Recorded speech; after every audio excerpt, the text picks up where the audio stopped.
Welcome to the AI Energy and Climate Podcast, a special series from the DSR Network hosted by David Sandalow.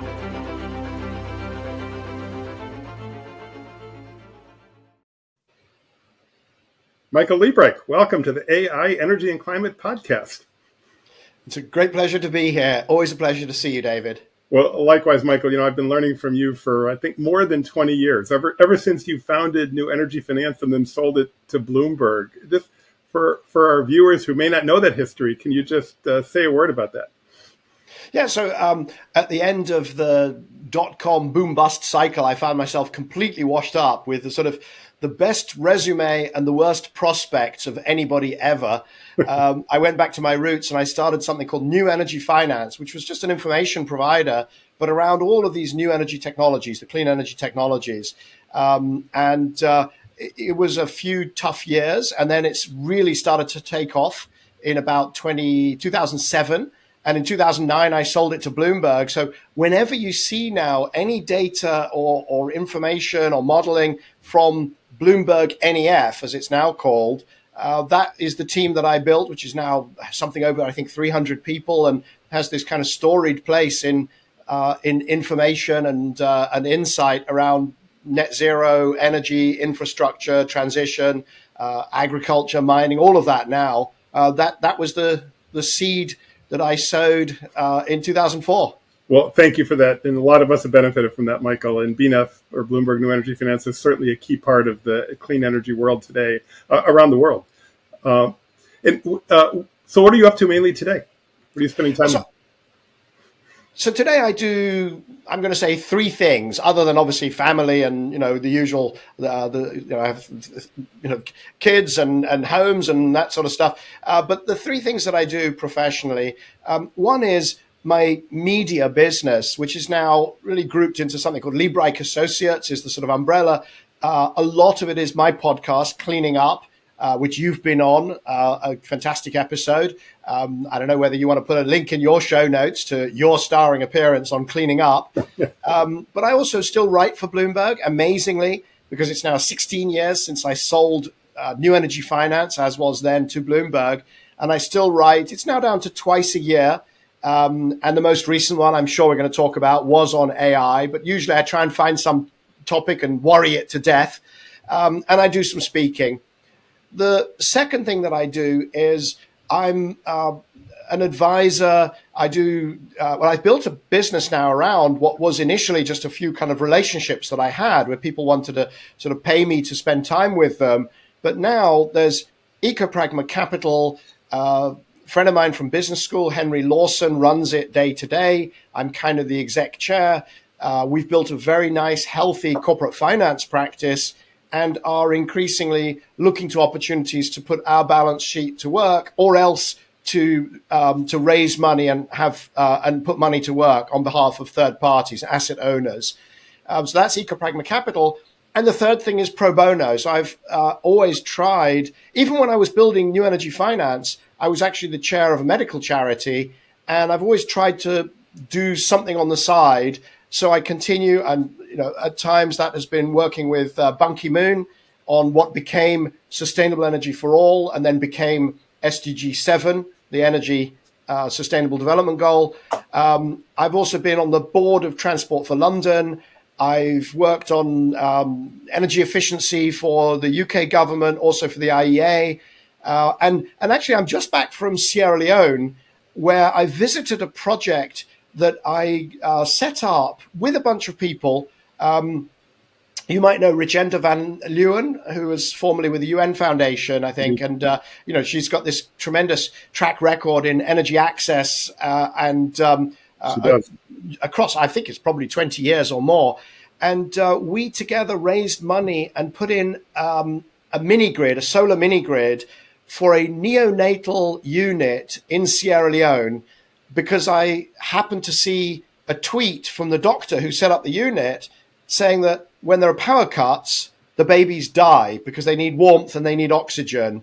And he just sent this terrible tweet about how the night before, 3 babies that he had really struggled to save and to stabilize had died during the night from a single power cut. and it hit me very hard. And I got Richenda involved. We raised money. I've just been out there visiting it, and it just bowls you over what you see in a place like that. And the team there are saving countless lives, and they couldn't do it without electricity. So energy access suddenly becomes really, really concrete when you do that sort of thing. So that's my pro bono third leg to my stool, if you want. Michael, thank you for all you're doing, and particularly for the project you just described with Richenda. And at some point, I'd like to talk in depth about that. And I think there'd be a lot of interest in hearing about that. And it's a great model for making a difference in the world. So just on that, we actually were recording an episode of Cleaning Up. And so that will come out in, I think, April. We'll be doing a little bit more sort of publicity. It's not publicity. It's really about the lessons learned. It has been such a kind of challenge. And this hospital is littered with solar projects that didn't work, with aid that has not landed, with initiatives that kind of worked for a while and then didn't. And so, there's so much we need to learn. And obviously, the background to some of this is what's going on with USAID, and I don't know whether we want to even talk about that stuff, but yeah, we need to learn lessons, and we need to be much, much more effective in that space. Oh, this is such an important topic, and let's come back to this maybe in another episode, or send people to your Cleaning Up podcast for a discussion, because for this AI, energy, and climate podcast, I particularly wanted to drill down into and talk about your tremendous article that you released at the end of last year. On those topics, on AI and energy and climate change, and you started that article by saying that that this is last year was the year that energy woke up to AI and AI woke up to energy, and maybe just to kick us off, what did you mean by that? Well, so at the beginning of the year, if you go back to 2023, with notable exceptions such as yourself, most people in the energy world, they were aware of AI and big data. You'd see the odd business plan that would talk about big data, but maybe it might talk about AI. But there was really no broad-based understanding of the discontinuities that are clearly sort of facing us.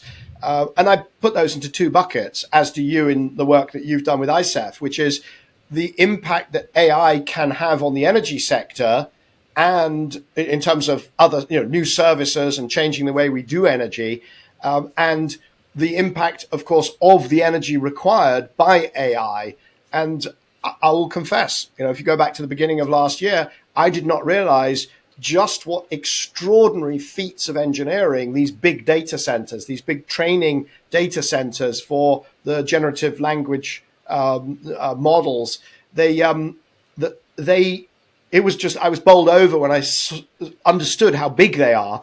I just thought data centers were getting broadly bigger and bigger and bigger. I'd already written something in 2021 saying that they become so big you can't put them in cities, so you have to put them outside cities. And of course, they need to play nicely with the grid, and they need to be clean, and so on. So I'd coined the phrase green giants for big data centers outside cities. But then kind of end of 2023, beginning of 2024, I realized, no, this is different. This is of a different scale and complexity. And I think the energy sector, I'm a reasonably good representative of the sort of people who read widely within the energy sector. We had not really clocked the impact of this. The IEA in 2023 did a big report on electricity, didn't mention AI once.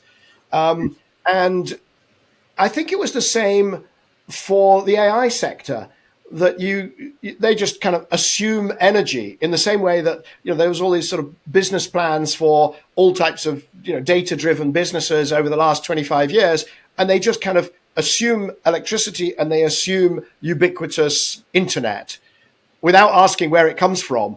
And I think the AI sector had done the same. They just said, well, we just assume electricity and then we can run our models. And then suddenly last year you had people like Sam Altman, CEO of OpenAI. You had Elon Musk with X.AI. You had Mark Zuckerberg, obviously of Meta, Facebook, suddenly saying, whoa, this is a limiting factor. Just how dare it be a limiting factor? It's electricity. It's supposed to just be there. I suppose maybe they should spend more time in Sierra Leone and they would realize you can never assume electricity. We're not on the scale and the reliability that they need. And there was this big awakening. And that was what I tried to process through with the article that I wrote, which you're very kind to bring up here. Well, I hope everyone reads it. And you made an interesting comment a moment ago about the engineering marvel of modern data centers. Just say a word about that. Yeah, so my mental model of a data center was probably anchored in, let's call it 2010. You have so you've moved to standardized rack-based servers, and you have big fans blowing the air through, and you have a cooling and tower or cooling, stuff. Fine. The complexity of these gigawatt scale, we talk about the really big stuff. So if you've got graphics processing units, right? We're going to have to, define GPUs, graphics processing units, the stuff that NVIDIA produces. They used to be called graphics cards, but now they're called GPUs. And this is completely different from just a chip, a single chip. It used to be that a server, you'd have one chip that would do most of the work, and it would draw maybe 100 watts, 200 watts. This was a lot. And now these GPUs, they're starting to draw 1,000 watts, a kilowatt, 1.2 kilowatts, 1.4 kilowatts. I mean, just to put it in perspective, if you have one of those old style electric heaters, maybe we don't see them a lot anymore, but the ones with like red filaments that would heat up, one of those red filaments like that could be maybe half a kilowatt, maybe a kilowatt. And now each GPU is drawing more power than that, and the power all ends up as heat, right? So it's a 1 kilowatt, 1.4 kilowatt heater, and then what you do is you assemble them in racks. So the most recent NVIDIA rack is 72 GPUs. I think it's 120 kilowatts. So it's 120 one-bar electric heaters. That's just one rack that sits in the part of the server room. And then you start to get the cooling for that. You start to do direct-to-chip cooling or using liquid cooling to the chip. So think of all of the conduits of water has to come in and water has to come out, and then it has to be cooled and so on. But meanwhile, you've also got all of the connectivity. So it's not just that these computers, each GPU is effectively a computer. It's not just that the computer sits there. It has to be connected to all the other computers, all the other GPUs with no latency, because they're all firing all of these things, just like in our brains. All of the the neurons in our brain are multiply connected, and that's why it all works. And the complexity of this, I've described it as probably as complex as an aircraft carrier. If we think of the most complicated thing that's built by humans, it could well be an aircraft carrier. You've got all of the stuff. It's a floating city powered by a nuclear power station with communications, with all the life support systems, and it's hardened against all sorts of attacks and whatever, right? That level of complexity is what you're seeing in some of these big training data centers. And the price alone, it is astonishing. Just the building, before you put anything into it, can be $12 billion for 1 gigawatt's worth of data center. Just to build the building. You haven't put any chips in it. You haven't connected anything. No GPUs yet. No cooling to the chip and so on. So, and certainly no electricity, no power supply. So the scale of the complexity suddenly hit me like a hammer around sort of mid-year last year. And I thought, this is really worth digging in, because this could be, you've got all these companies, by the way, that are worth umpty trillions, and they can't possibly build all of these data centers at that level of complexity, on a dime. There just aren't enough electricians. There aren't enough people to do it, let alone public utilities commissions giving approvals for the electricity or air quality permitting and so on. So this, along with the performance of the large language models, is leading to incredible projections for increasing power demand. I mean, the United States and around the world. One point you make in your article is we've been here before. You say this is not the first time that digital technologies have led to projections of massively increasing electricity demand, and those haven't always been borne out. So, a question first: what is some of that history, and that you relate, and then do you think this time is going to be different? Yeah, so one of the things that I set out to do as I started, writing, is to clarify in my mind where was I on the optimism, pessimism, or there's some kind of scale. Because if you look back, we have repeatedly been told, just as we have with Thomas Malthus on population is going to lead to mass hunger, and then you have the same sort of predictions that come around again and again and again, and every time sort of human ingenuity seems to work something out.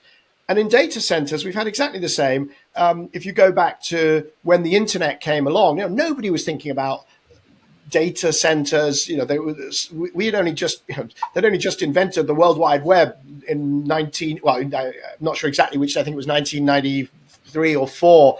But by about 2000, the internet was taking off, and suddenly there was this kind of aha moment where people thought, wow, obviously there was a bandwidth problem for the internet, but also servers. And there was some just, extraordinary predictions of what would happen, that you'd suddenly find that all the electricity in the world would be taken up powering the internet. And of course, it didn't happen because servers got bigger and more efficient. And instead of having, when I was doing internet stuff, there'd be sort of a server, which was essentially a PC, or a pile of PCs in the corner of your room. And that would serve your internet pages, your web pages. Well, guess what? Cloud-based data centers are much, much, much, much, much more efficient than that. And so although the amount of data served, just exploded, the demand from data centers really didn't increase. It increased through as the internet really ramped until about 2007, but then it went flat. And it stayed flat at less than 1% of global electricity for a long time. And there was a great researcher, Jonathan Koomey, who's, there's now a eponymous law, Koomey's law, which said that, yes, you've got, you've got digitization expanding, but actually and it's related to Moore's law, because you're ramming more and more and more, transistors onto a chip, you're not actually using more and more energy to power it in the same way. So, in fact, you've got pretty much the exact equivalent, or I don't know if it's a mirror or exact equivalent to Moore's law, that although you do twice as much data every year, you also improve the efficiency by about the same amount, and therefore it stays flat. Now, the question is, does AI and this current sort of Precambrian explosion of AI models and AI use and whatever, does that now, change things? Does it start to tilt up? And by the way, sorry, since your question was about false alarms, we had false alarms also around crypto. As soon as crypto mining came along, there were people, and it was World Economic Forum, and I think it was Time magazine. They were saying, crypto will absorb all the electricity in the world, or some huge proportion of it. And of course, that didn't happen either. What do you think? Is this a false alarm today? No, because we're already seeing the power demand is curving upwards. So let me try and summarize. I think what I said in the article in the end was that, no, first of all, I also had to kind of figure out whether what AI does for us is real, because, crypto comes along and everybody goes wild about it. But actually, in terms of societal benefit and in terms of my life, it has done precisely almost exactly zero. So it has essentially, in my view, it is part of the entertainment industry. It's replaced, some day traders now do crypto, and people use crypto instead of playing online poker. Well, fine, but that doesn't, that doesn't change my life. AI is different, so I concluded that for sure. And it is driving more power demand, for sure. And then the question is how much? And, I looked at all of the forecasts, as you did, by the way, in that fantastic ICEF report, which, you went through and you structured all the different forecasts that you found. And I did exactly the same in parallel. And so it is going to drive, let's say that globally, there's less than 2% of electricity that's used for all data centers, not just AI, but all data centers. And I concluded that might go up by 2030 to something, I don't know, let's call it 4%. I mean, it'll go up. It'll be something like that. By the way, trivial compared to if heat pumps take off, or if transport electrifies, or if industry electrifies, or if, lots of economic growth happens. This will be I don't want to say a rounding error, but it's a second order thing.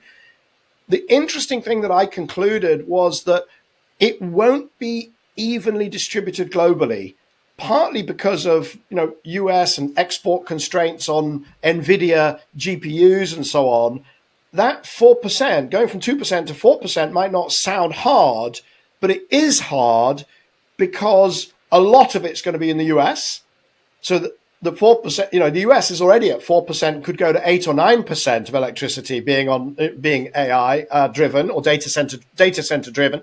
But also, because of the sheer size of these kind of data aircraft carriers, it puts a huge challenge on the grid in a way that's quite different to, heat pumps or EV charging, which is essentially distributed right the way through the grid from the center, obviously, but all the way out to the edge. These are just these enormous sort of gravitational point sources that sit in Northern Virginia or wherever they sit. And they cause real trouble because they have there's such a kind of, I don't know how to pronounce the word, exigent. They're so challenging. The nature of their demand is so it would be like putting 3 or 4 aluminium smelters worth of demand suddenly into some onto some network which is just not ready for it. With a huge demand with lots of reliability needs as well, right? So. Yes, even more than an aluminium smelter, which you can do a little bit of flexing up and down. And that's actually, I'm sure you've seen, that's one of the frontiers for both policy and computing and information science research or AI research is, well, can you make these things more flexible? Because if you can't, then the power supply question is a lot harder than if you can start to flex them, even just half an hour or 2 hours, where you can turn them down on request without losing all of the all of the work you've done with your data center for the last however long. Then that's going to really save a lot of money. Which these titans, they don't think they need to save money. They need to save money. They cannot spend infinite money. Okay, last question about this power demand. Then I want to get to the benefits of AI and what we do with the AI. But you're bullish in the article about renewables plus storage and its ability to meet these needs. So, can you talk about that? So so if you look at the last 6 months, there's been this kind of drumbeat of announcements that the titans having become very annoyed that electricity is a constraint. They have done what you'd probably expect them to do, which is to say technology will solve it, which means nuclear. And so they've talked, they've all tried to do nuclear deals. By the way, the Microsoft Constellation deal, taking existing nuclear and stopping it from retiring or bringing it back in. That's very smart. When they've started to say, we'll do nuclear with, unproven designs of small modular reactors or building up, obviously, gigawatt scale reactors take 12, 15 years to build. And, maybe you shorten that to 10, but so the small modular reactors, but of course, none of them have been certified. None of them are proven. The assumption that they're going to be cheap, they're going to produce electricity at $60 per megawatt hour, at some point when they reach so-called nth of a kind. Well, that's a nice assumption, but there's very little data to really back that up. It's much more likely to be quite expensive power. So there's been a kind of a rebound to saying, hell, we'll just build gas. We're under such competitive pressure. The fastest thing to do is to build gas. And so we'll see some of that. There's no question. But ultimately, they will find exactly what utilities have found, which is that the cheapest solution is actually a hybrid of cheap wind, cheap solar, some batteries, and gas as a backup. That's going to end up being the cheap model for the longer term. So you build your gas, but then you're going to realize that actually it's a really expensive way to do things. And the constraint, there is a price war already going on between these different AI leaders trying to reduce the cost per token and competing on that basis. If the models become commodities, which looks not impossible, there's a lot of open source and a lot of sharing of knowledge, but whether it's employees switching or open source or whatever. So if those models become commodities, and it just becomes, it'll become who's got the cheapest data centers and who's got the cheapest power. And at that point, I actually think that renewables and with batteries and gas and a whole bunch of it looks pretty good. So they might go to gas fast, but ultimately they'll go to a lot of renewables. And, because there's a reason why around the world, 93% of all the investment in power generation is going towards, wind and solar and a couple of other renewables. There's a reason for that, and it's actually economics. Now, Michael, there's so much I want to talk to you about. Just a quick follow-up on that, which I can't resist, is what capacity factors do you think are realistic for the renewables plus storage? What have you seen? So if you just take, it depends where you are, but if you go to a place that's got good solar and good wind, and you put those together and you add batteries, a bit of batteries. So I'm an investor in something called X-Links, which is in Morocco, bringing the power into the UK. And you can get to high 90s of percents. Now, you've got redundancy in there as well, but it is still cheaper than nuclear, even including the cost of the cable. So it's possible to get to very high capacity factors on renewables. And, another way to think about it is, supposing you said, well, you do that, and let's say you've got, wind that costs, what should we call it? $25 a megawatt hour, $20 per megawatt hour for onshore wind in great locations. Let's say you've got solar for 20, you put them together and you've got 70, 80% capacity factor, you add some batteries, the numbers you're going to get to with all of the batteries, with the redundancy and so on, could be, $50 per megawatt hour, $60 per megawatt hour. Mm-hmm. Well, guess what? That's actually cheaper than gas, cheaper than natural gas. And of course, you lock in your interest rates. You can swap your interest rates long. You can get no volatility of pricing. That what you're saying may not be true in the U.S. market. Probably in Europe. In terms of gas maybe being cheaper than that? Exactly, yeah. Well, it could, but even gas is not without, so meanwhile, and in parallel, you have a president who wants to use, we used to have this thing called gunboat diplomacy, right? And your president now has got what I would call QMax diplomacy, traveling around the world with an LNG QMax ship, forcing people to bend to his will. Well, if you start exporting a lot of LNG, more LNG to achieve, geostrategic goals, well, who knows what that will do to prices in the US. Yeah. So we don't know. But I do think that, I suppose, you were asking about what you could get to on a pure renewables mini grid, so just renewables and batteries. But if you say, well, let's talk about 10% gas, right? Let's do 90% with wind, solar, and batteries, or 80%, and then gas. Are you then going to get down to $30, $40 dispatchable, nearly clean? Yeah, you could easily. Yeah.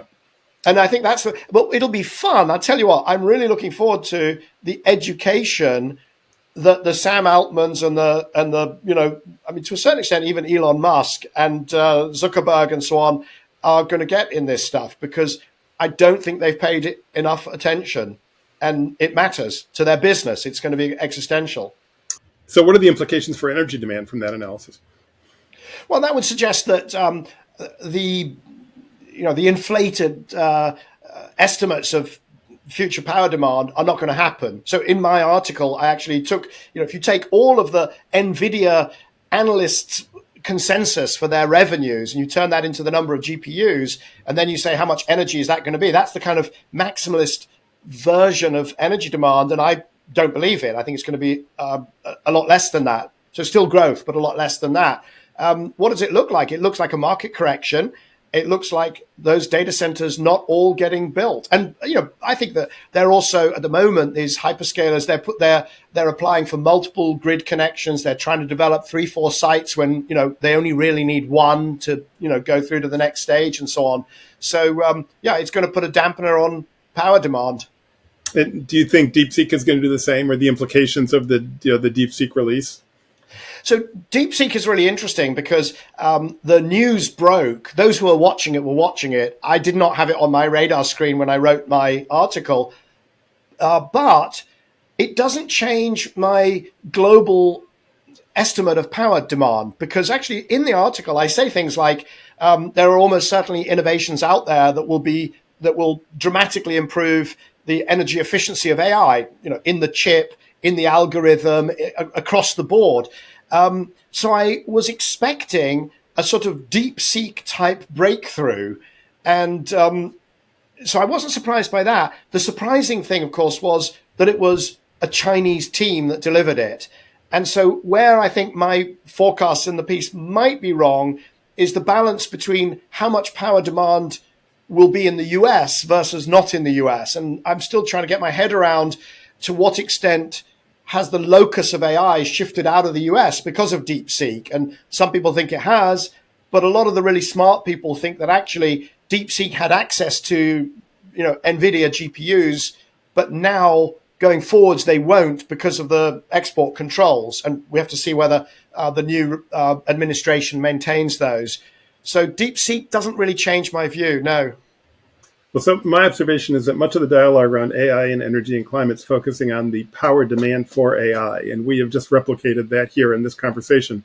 There's a very important other dimension, which is the extent to which AI can help us solve our energy and climate change problems. And you've been very kind to say nice words about the report we put out on that. It's for listeners who may not know about it. It's ICEF, Artificial Intelligence for Climate Change Mitigation Roadmap. Maybe we should have come up with a catchier title, but you can buy a hard copy on Amazon.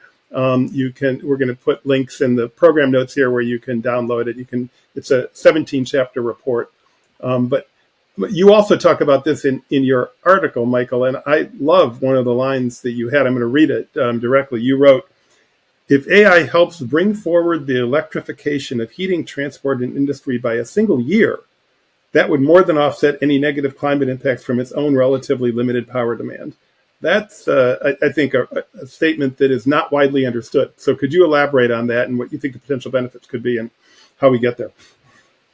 Yeah, so actually when we started this conversation, I said there were two buckets. One is the impact of AI on the energy sector, on energy users, so transport, heating amongst them, but all energy users, and the other being the AI demand itself. In fact, by the way, just for completeness, there are three buckets. The other bucket is, if you do all of that, what happens to the economy and economic growth, which is also unknowable. So just for completeness, we should say, well, it could be that, 80% of people are just redundant and no longer consume, and therefore, the economy collapses and there's very low energy demand. Or it could be that they're freed up to do the most extraordinary things, and we have a kind of an astonishing period of economic growth driven by the incredible productivity that humans can have when aided by some AI. So I don't think anybody knows where we're going with that. So that's the third bucket, is the real sort of nothing to do with energy impact of this. But let's take that middle one. I love, first of all, I'm going to say this. I absolutely loved your report because you went through the food sector and the manufacturing sector and how might AI change each of those sectors in much more detail, much, hundreds of pages more detail than I did, when I was writing my piece. But already in my superficial look, it was clear that, as an example, if you've got an electric car, you need to know where to charge it, and you can reduce the costs by knowing when to charge it. Well, if you can if as a human using an app, you're making decisions like that, I will guarantee you an AI can make those decisions better and faster. So then you could reduce the cost and maybe reduce some of the kind of range anxiety, because the AI could say, oh, by the way, you might want to plug in tonight. I know you don't normally plug in on a Friday night, but you might want to, because we've looked at the weather front that's coming in and a lot of people might be doing this, that, and the other. So why don't you charge today? And by doing that can give you a better experience. You're going to have less anxiety, lower charging costs. So maybe it accelerates the uptake of EVs just a little bit. Maybe it helps to design a new anode or cathode in the battery so that actually you get 14 miles more range for the same price of car. We don't know what it's going to do, but it's going to do a lot of those sorts of things. And if the net effect is to bring forwards the electrification of transport, then, well, that one you could say will put a lot more demands on the power grid because it brings it forward. But it could also, it'll have a commensurate beneficial impact on emissions. I know you're not allowed to use the word climate change in America anymore, but I'm sitting here in London, I'm going to say it. That matters. So net, yes, I suppose it could bring forward electrification. So in the context of does it help the grid or not, it might actually, redline the grid even more. But in terms of emissions reduction, it could be extremely beneficial. And so I think the line that I wrote was about emissions. I said, well, the numbers of energy use in heating and transport are so colossal that whether we grow AI's energy demand by 4% globally or 4.2% or 5% or 3.8% is irrelevant compared to transport and heating, with bringing them into the electrification matrix. Yeah, I think you're onto something there, and there's been enormous attention devoted to the power demand for AI, as there should be, and that is potentially going to increase emissions, and that's a problem, and we need to do whatever we can to help mitigate any emissions increases. But if, let's say, 3% or 5% of electricity demand globally comes from data centers in the years ahead, that means 95 or 97% isn't coming from data centers. And that's just electricity demand. And so the extent to which artificial intelligence can help us control emissions and all these other sectors has got enormous potential benefits. That doesn't mean it's going to happen, by the way. So we have to work to make sure it does. But, yeah. And David, it's worth noting, I mean, if you go back to the earlier part of the conversation, even if it drives up power demand by 3 or 5%, but if 60 or 80 or 90% of that is clean, right? Because it won't be all gas. Yeah. I mean, that's one thing, we didn't really cover that right now these titans they're so sort of hurt by the lack of electricity that they want to do behind the meter and control their destiny. None of that's good. Then you'd have to have 2 power stations. If you go behind the meter and you want redundancy, you have 2 power stations. So it's going to be a lot of that is going to be clean power supply. And so I think if you asked me, okay, Michael, if you're only seeing things through the climate lens, AI, good thing or bad thing, I would say unequivocally good thing. I'm going to come down on the side of it's a good thing. It's going to help us a lot more than it harms us. Explain that. Why do you come to that conclusion? Because its benefits are spread over the 95% of the economy, which is not going to be data centers. I mean, you sort of teed me up for that one, right? The benefits are right across everything. I say there is always that third bucket of, well, we don't know if all call center operatives become redundant within 3 or 4 years because of AI. We don't know what that's going to do to the economy, particularly in places, where that's a big part of the economy, in parts of the subcontinent and so on. But overall, I just look at what it's going to do. The benefits are so pervasive, should be so pervasive, that really it'll earn its right to do a bit of emissions through its impact on the whole economy. Michael, I could talk with you for a long time on these topics and look forward to the chance to do that. We've already spent more time than we have. So we're going to wrap up in this podcast. And I'm going to close every episode of this podcast series with 2 questions. And the first question is, how are you using AI these days? Okay, so one of the things that I did when I wrote my piece was I decided I had to actually use AI in order to answer the question of whether it's real, is there going to be uptake? And, I know all the stuff about, the impact on the pharmaceuticals industry. So maybe I'm already using it in some tablet that I've taken, who knows? But if you're asking about the direct use, so I had to play with ChatGPT, no big, the 3.0 and so on. That really didn't change my life. I think Perplexity really impressed me. And I do use Perplexity. I paid and I use it.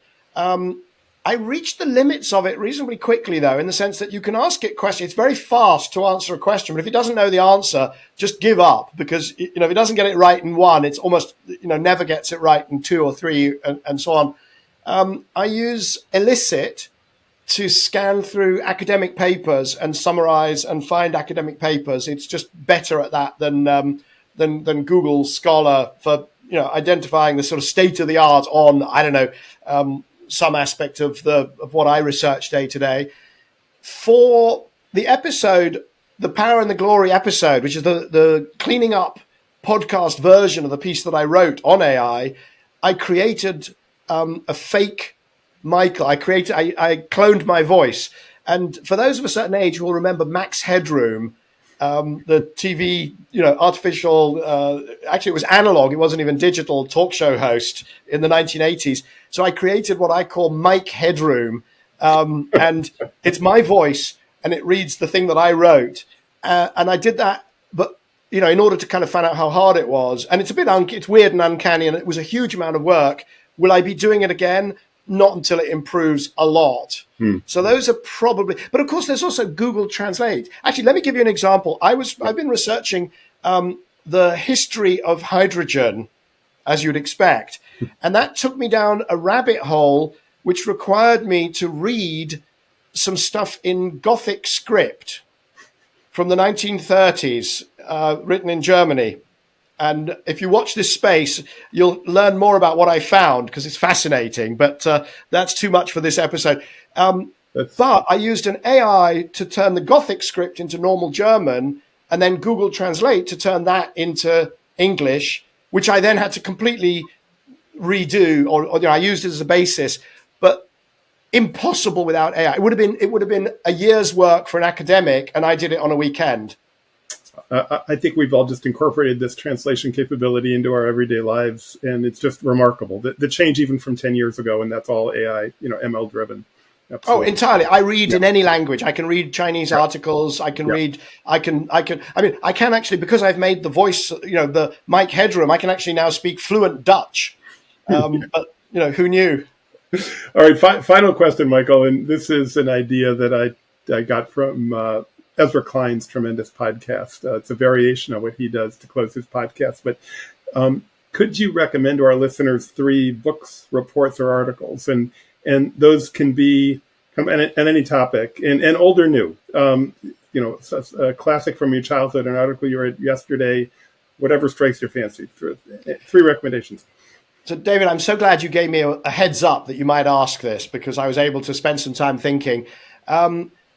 So I'm going to go back to the first thing that I read on the environment. I'm not an environmentalist. I'm an outdoorsman. I'm a skier. I'm a climber, but I'm not an environmentalist, or I wasn't. And I read Playing God in Yellowstone by Alston Chase. I read it while I was at business school. I was driving around America, which I'd never been to before, seeing this extraordinary, these national parks, but also seeing everywhere evidence of, incredible damage being caused by humans, by us, and rivers running chocolate brown in Oregon because the clear cutting of forests and those sorts of things. And when I got to Yellowstone, I bought this book. It looked interesting, and it really examines what is wilderness, what is nature, and it made me realize that we have to take responsibility. There is no wilderness anymore, none. It's a myth. And if you believe that there is kind of stuff that humans are doing and then wilderness, that's the wrong model, because our influence is pervasive. And of course, then climate change kind of went up the rankings in terms of salience, and you realize we're changing absolutely everything. So that was hugely influential. The second book, which I read more recently, is by Dorian Sagan and a co-author called, I'm not going to try and guess because I've forgotten the co-author. Dorian Sagan is the son of Carl Sagan, the astronomer and great communicator. And it's called Into the Cool. And it's about, I hate to say it for your audience, non-equilibrium thermodynamics. Into the Cool, COOL. Into the Cool. Okay. And what it does, though, is it made me realize I studied a lot of thermo. I'm a thermo geek by undergraduate, engineering training. I was quite good at it. I won prizes. But what that book did was pull together a lot of more recent research and findings, also older, also people like Ilya Prigozhin, who won a Nobel Prize for non-equilibrium thermodynamics, which drives everything from the creation of life through to how energy moves through our physical environment. So, for instance, trees. We think trees are good because they provide shade in cities. That's only a small part of it, because what they're actually doing, although they do photosynthesis, what they actually do is evapotranspiration. So they bring up water and it evaporates, which absorbs huge amounts of heat, which goes up into the air and then blows away out of the city and falls, and is then re-emitted when the thing condenses elsewhere. They are heat pumps. They are actually evaporative chillers. Yep. That's what trees are. That's why we need trees, apart from mental health benefits, and they're nice to walk under and all those things. But it's just such a kind of, it was a book that you are different after reading, or at least I was, than before. And the third thing was a comment in Nature in 2021, I think it was, 2020 or 2021. So it's called The Business as Usual Story is Misleading. And it was by two climate scientists, Glenn Peters of Cicero up in Norway and Zeke Hausfather. And it was the end for me of a period where I had been banging on about the extreme climate scenario, RCP 8.5, which had been promoted very heavily by the UNFCCC, it's the foundation of lots of research by the IPCC, lots of all the activists, Greta Thunberg and so on. All of those scenarios rest on, almost without exception, this scenario RCP 8.5, which I consider to be entirely implausible. And these two climate scientists wrote a comment saying, essentially, I paraphrase, Michael was right.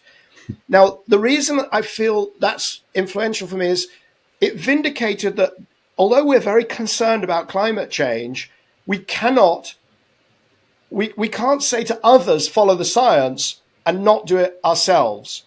And so it was a sort of validation of really trying to play things absolutely straight down the fairway. And follow the science means follow the science, even when it's challenging, because it would be, in a sense, easier to get change on the agenda that you and I are so committed to about getting to clean energy and dealing with climate change. But we can't do it just by scaring people that terrible things are going to happen tomorrow when the science does not back that up. That is an illegitimate way, and it gives people climate anxiety. It is unethical and scientifically wrong. So somehow we have to pursue this path because it's the right thing to do, even though the really bad stuff might not be happening until decades and possibly centuries into the future. So it's very challenging to know what is our responsibility today in the face of that picture. But I can't cut corners and pretend that I think I'm going to die of climate change or my kids. It's just, I couldn't do that. So they wrote that piece, and I felt much relieved that now other people would have to kind of coalesce in the center around what I already knew and help me solve that challenge. Well, and that too is an entire long conversation I hope we can have someday. I'm sorry, my answers are much too long, David. I'm so sorry. We could do a short version if you want. They are absolutely fascinating. You can see why I've been learning from you for 20 years, and so many other people have as well. Michael Liebreich, thanks so much for joining us on the AI Energy and Climate podcast.